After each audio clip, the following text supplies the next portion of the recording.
그의 군대가 지상에서 진전을 못하자 러시아는 도시 점령을 허위로 주장합니다.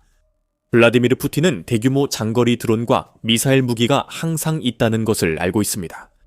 러시아가 우크라이나에 발사한 수십 대의 장거리 드론이 큰 피해를 주고 있으며 푸틴은 보급이 허락하는 한 공격을 계속할 수 있습니다. 우크라이나도 푸틴만큼이나 이 사실을 잘 알고 있으며 이에 대한 조치를 취하고 있습니다.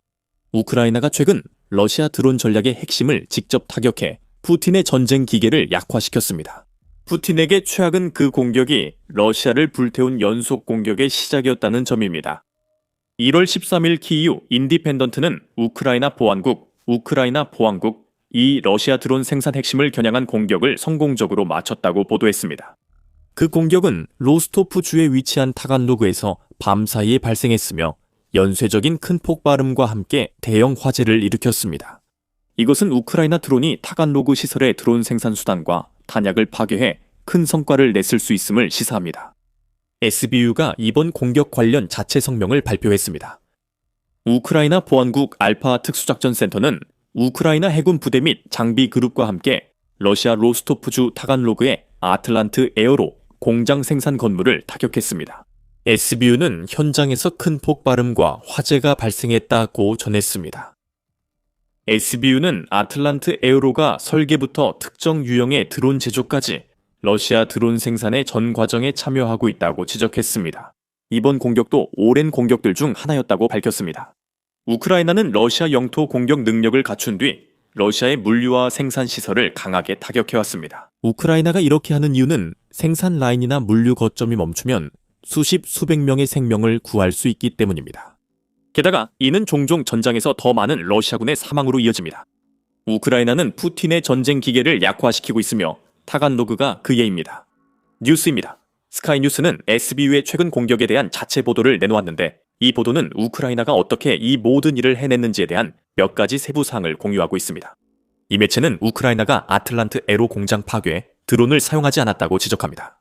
이번에는 우크라이나가 미사일을 사용했는데 이는 과거에 우크라이나가 이런 공격에 사용했던 장거리 드론보다 훨씬 더 강력한 폭발력을 전달할 수 있습니다. 미사일은 드론 제조 공장의 생산 건물과 작업장을 겨냥했으며 두 곳 모두 러시아가 우크라이나에 발사하는 드론 조립에 필수적입니다. 같은 매체에 따르면 우크라이나는 생산 시설뿐 아니라 에이틀란트 에어로의 시험 시설도 미사일로 타격해 러시아 드론 설계가 더욱 어려워질 것이라고 전했습니다. 게다가 우크라이나는 전자전 시스템 요소를 제작하는 작업장도 타격했는데 이는 생각보다 훨씬 더 중요한 일입니다. 러시아가 전자전 시스템을 만들지 못하면 장거리 공격을 막지 못하는 기존 방어 체계에 집단적 실패를 보완해주는 방공 전략을 잃게 되기 때문입니다. 전자전은 드론과 미사일의 경로를 벗어나게 할 수 있지만 그런 시스템이 만들어지지 않으면 그런 일은 일어나지 않습니다. 아틀란트 에어로가 자체 전자전 시스템을 개발했을 수도 있습니다. 이 공장에 대한 이중 타격을 주목해야 하며 우크라이나는 아틀란트 에어로의 전자전 시스템 부재를 곧 활용할 것입니다. 우크라이나가 그 공장을 다시 타격하려는 이유는 앞서 언급했습니다. 아틀란트 에어로는 러시아가 드론을 처음부터 생산까지 할 수 있는 완전한 드론 생산 공장입니다. 뉴스 스카이는 이 공장이 러시아 오리온 드론과 일부 퍼스트 퍼슨 뷰 드론에 쓰이는 부품을 생산한다고 보도했습니다. 앞서 말한 전자전 시스템도 같습니다. 하지만 아틀란트 에어로 공장의 핵심 역할은 러시아 장거리 몰라야 드론 생산입니다. 러시아 장거리 드론 무기고에 처음 추가된 기체로 저렴하고 효과적이며 생산이 쉽다는 점이 주목받고 있습니다. 러시아에 가동 중인 시설이 있어 트레버글에서가 이 드론의 일반 프로필과 러시아의 업그레이드 개발 현황을 공개했습니다. 2025년 10월 러시아가 이 드론 제작에 합판, 스티로폼, 중국산 부품만 필요하다는 사실이 드러났습니다. 이 드론의 주요 장점은 단순함과 저렴한 가격입니다. 아틀란타의 최종 결과물은 모든 부품을 조립하면 Do It Yourself 프로젝트 같은 나무 드론이 완성되지만 겉모습에 속아선 안 됩니다. 2023년부터 러시아는 이 무기를 대량 생산해 하르키우 등 전선 도시를 공격 중입니다. 몰라야는 인상적이지 않으며 주로 우크라이나 후방 공격에 쓰입니다. 최대 40km, 약 248마일까지 이동하며 더 멀리 간 적도 있습니다. 3.5kg, 6.61파운드. 탄두 중량은 러시아 장거리 중거리 무기에 비해 인상적이지 않습니다. 러시아가 값싼 드론에 TM-62 지뢰를 장착해 최대 화력을 2배로 늘리지 않는다는 전제입니다. 몰라야는 비용 효율성과 우크라이나의 자랑스러운 적응력을 결합합니다. 트레버글에서 보고서 발표 당시 러시아는 몰라야 모체 드론을 개발했고 이 드론은 퍼스트 퍼슨 뷰 드론을 특정 위치에 투입할 수 있었습니다. 드론들은 몰라야의 마운트 유닛에서 분리돼 몰라야의 사거리보다 더 멀리 우크라이나 영토 깊숙이 공격할 수 있습니다. 트레버글에서는 러시아 언론이 몰라야 한 대가 우크라이나 내 60km 약 37마일을 진입했다고 보도했다고 말합니다. 퍼스트 퍼슨 뷰 드론을 투입하고 직접 공격을 가기 전에 말이죠. 드론에 AI 적용 얘기가 있었지만 실제로는 AI 기능이 있을 수도 없을 수도 있는 비디오 트래커 설치에 그친 듯합니다. 이 드론은 우크라이나가 격추하려는 목표입니다. 이 드론은 우크라이나 제조업체들에게도 영감을 주었습니다. 유나이티드24 미디어에 따르면 8월 우크라이나가 러시아 혁신을 드물게 모방했습니다. 우크라이나는 자체적으로 몰라야 드론을 제작하기 시작했지만 우크라이나판 복제품에는 몇 가지 변형이 있습니다. 블리스카브카로 불리는 우크라이나판 러시아 드론은 같은 설계와 구성을 갖추고 있으며 유나이티드24 미디어는 사거리와 탑재량도 유사하다고 전했습니다. 하지만 우크라이나는 드론 한 대당 비용을 약 $857로 낮췄습니다.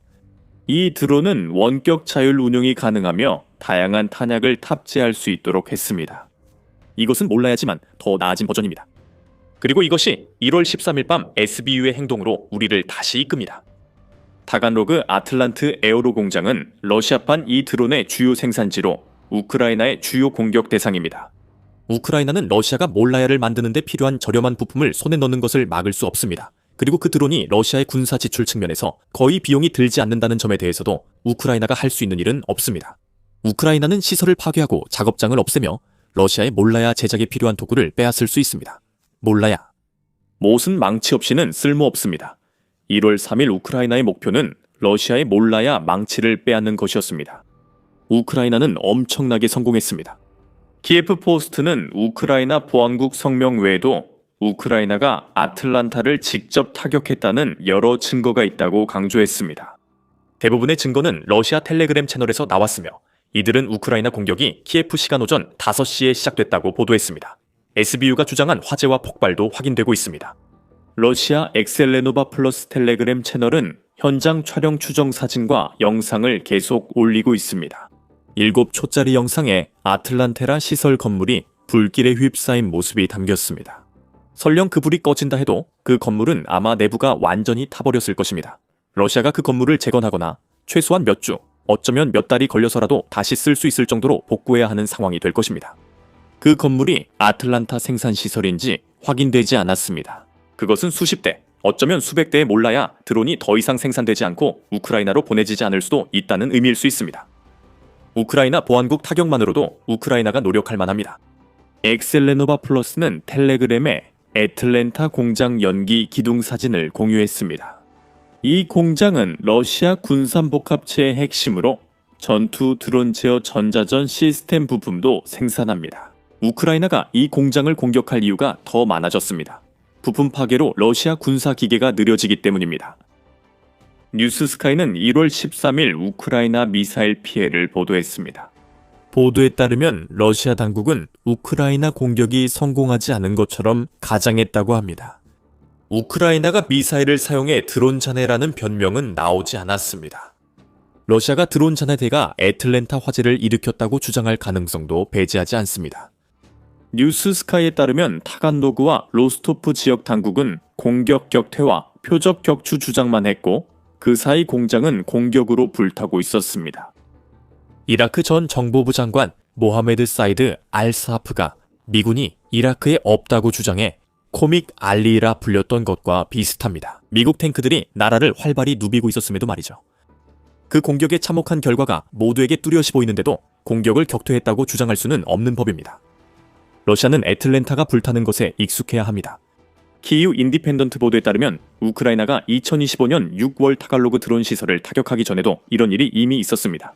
우크라이나 국가안보 국방위원회 산하 반정보센터의 책임자인 안드리 코발렌코는 이번 공격에 대해 놀라울 정도로 조심스러운 성명을 내며 타갈로그 시설에 무언가가 명중했다는 사실만을 확인해 주었습니다. 코발렌코는 6월 알 수 없는 것이 타간로그 아틀란트 에로 공장으로 날아들었다고 말했습니다. 이곳은 전투, 드론, 제어 시스템 부품을 전문으로 하는 러시아 군산복합체의 핵심 거점입니다. 코발렌코는 일부를 약 올리는 걸 분명히 즐겼습니다. 우크라이나가 그가 말한 알 수 없는 무언가임은 명확했습니다. 러시아가 자국을 공격하지 않았다면요. 하지만 그런 일이 없을 거라 확신할 수 없습니다. 러시아 당국은 문제의 밤 우크라이나 드론이 여러 지역, 타간로그가 있는 로스토프 지역도 공격했다고 밝혔습니다. 러시아는 드론 40대 격추를 주장했습니다. 로스토프 주지사 유리 슬리아자르는 우크라이나 드론이 스포츠 단지, 고등학교, 주거 건물에 피해를 줬다고 근거 없이 주장했습니다. 2025년 6월 러시아에서 아틀란트 에로 언급이 없었습니다. SBU는 러시아가 공장 잔해를 부정하기 더 어렵게 만들었습니다. 1월 아틀란타 에로는 힘든 밤을 보냈습니다. 하지만 우크라이나가 장거리 공격을 어떻게 수행하는지 안다면 이미 짐작하셨을 겁니다. 이 드론 제조 시설은 우크라이나가 노린 유일한 목표가 아니었습니다. 1월 13일 키우 포스트는 이를 확인하며 우크라이나가 타간로그에 위치한 베레프탄트크 항공기 공장도 타격한 것으로 보인다고 밝혔습니다. 이 공장은 러시아 항공기의 중요한 수리 및 정비 시설입니다. 이 공장이 중요한 이유 중 하나는 러시아와 우크라이나가 국경을 맞대고 있는 곳과 비교적 가까운 위치에 있기 때문입니다. 이 공장은 우크라이나와 가까워 러시아가 우크라이나 공격에 쓰는 폭격기를 빠르게 수리할 수 있습니다. SBU는 우크라이나와 이렇게 가까운 곳에 수리 및 정비 공장이 있다는 것이 그 공장을 공격하기 훨씬 더 쉽게 만든다는 것을 방금 보여줬습니다. 우크라이나는 이전에도 이 공장을 공격한 적이 있습니다. 11월에는 이 공장에 장거리 타격을 가해 실험용 러시아 항공기인 A-60과 A-100L 두 대를 파괴한 것으로 전해졌습니다. 실험용 항공기를 보유하는 것 외에도 탄트크 공장은 러시아의 Tu-95MS 전략 폭격기와 A-50 공중 조기 경보 통제기 Airborne Early Warning 선의 정비도 담당하고 있습니다. 또한 시후자 정비 불가가 러시아에 큰 타격이 됩니다. A-50은 러시아의 하늘의 눈으로 공중 표적을 탐지해 전투기, 미사일 등으로 격추할 수 있게 합니다. 2024년 3월 뉴스위크는 우크라이나가 두 대를 파괴한 뒤 러시아가 해당 항공기 부족에 처했다고 보도했습니다. 2024년 초 러시아에 A-50이 6대만 남은 것으로 여겨졌습니다. 따라서 항공기 수리가 불가능해지면 우크라이나 항공기, 미사일, 드론을 러시아가 탐지하지 못하게 됩니다. 우리는 아틀란텔의 이중 타격 가능성이 높다고 했습니다. 우크라이나는 러시아가 관리 못하는 A-50 상태를 주시하며 추가 타격 목표를 찾고 있을 것입니다. 이 모든 것만으로도 푸틴을 충격에 빠뜨리기에 충분하지 않은 것처럼 말이죠. 우크라이나 총참모부는 또한 우크라이나가 러시아 목표물에 여러 차례 추가 타격을 가했다고 확인했으며 이들 대부분은 우크라이나 점령 지역에 위치해 있다고 밝혔습니다. 텔레그램에서 총참모부는 우크라이나가 자포리자에서 토르 미사일, P-18이 프리마 레이더 퉁구스카 방공 시스템, 러시아군 집결지를 모두 파괴했다고 전했습니다. 도네츠크에서 우크라이나가 러시아 탄약고, 토르 시스템, 집결지를 파괴하는 데 성공했습니다. 이 밤은 블라디미르 푸틴에게 큰 타격이었고 여파도 예상보다 클 수 있습니다. 드론에 집중해 보면 아틀란트 에어로가 다루던 몰라야 드론은 사실 겨우 장거리 드론으로 분류됩니다. 이 공장에서 부품을 만드는 오리온 드론은 장거리 드론입니다. 오딘은 이 드론이 700km, 434마일, 사거리와 최대 4발의 유도미사일 또는 폭탄 탑재가 가능하다고 보고합니다. 또한 최대 탑재 중량이 200kg, 즉 약 440파운드에 달합니다. 우크라이나가 러시아 장거리 드론 작전 관련 주요 시설을 제거한 것은 타당하며 꼭 필요했습니다. 러시아는 2025, 2026년 장거리 드론 사용을 강화했으며 지금은 이 드론이 우크라이나 공격의 푸틴의 주요 수단일 수 있습니다. 뉴 보이스 오브 우크라이나는 1월 13일 무력 충돌이 있었다고 보도하며 이를 입증했습니다. 글로벌 감시기관 로케이션 앤드 이벤트 데이터에 따르면 러시아는 2025년에 우크라이나로 26,327대의 드론을 발사했으며 이는 2024년보다 약 1만 대 더 많고 월 평균 2,194대입니다. 이것은 터무니없는 수치입니다. 그리고 러시아는 이 드론들을 정당한 군사 목표물을 파괴하는 데만큼이나 우크라이나 민간인들을 공포에 떨게 하는 데 사용해 왔습니다. 완벽한 예시는 1월 13일 가디언지의 보도에서 찾아볼 수 있습니다. 이 보도에 따르면 러시아는 겨울 내내 우크라이나의 에너지망을 표적으로 삼아왔습니다. 이 매체에 따르면 겨울 키우 낮 기온은 섭씨 영하 12도, 화씨 10도까지 내려갈 수 있습니다. 러시아는 이를 이용해 싸울 의지를 꺾고 취약한 사람들을 겨냥한 공격을 해왔습니다. 미국은 최근 우크라이나에서 러시아 장기 전략에 더 주목하고 있습니다. 1월 13일 알자지라는 미국이 러시아와 함께 우크라이나 전쟁에서 위험한 긴장 고조에 가담했다고 비난했다고 보도했습니다. 미사일과 드론 공격이 긴장 고조의 핵심입니다. 유엔 주재 미국 부대사 타미 브루스는 러시아가 극초음속 오레슈니크 미사일로 우크라이나를 공격한 직후 이 발언을 했습니다. 트럼프 대통령의 전례 없는 세계 평화에 대한 헌신 덕분에 엄청난 잠재력이 있는 이 순간에 양측 모두 긴장을 완화할 방법을 모색해야 합니다. 브루스는 또 이렇게 말했습니다. 아마도 트럼프 대통령은 푸틴이 핵 탑재가 가능한 미사일을 우크라이나에 기꺼이 사용하는 것에 대해 우려하고 있을 것입니다. 우크라이나도 역시 걱정할 것입니다. 시간이 지남에 따라 드론이 초래하는 피해 때문에 러시아가 사용해온 드론의 시열수가 우크라이나를 더욱 우려하게 만들 것입니다.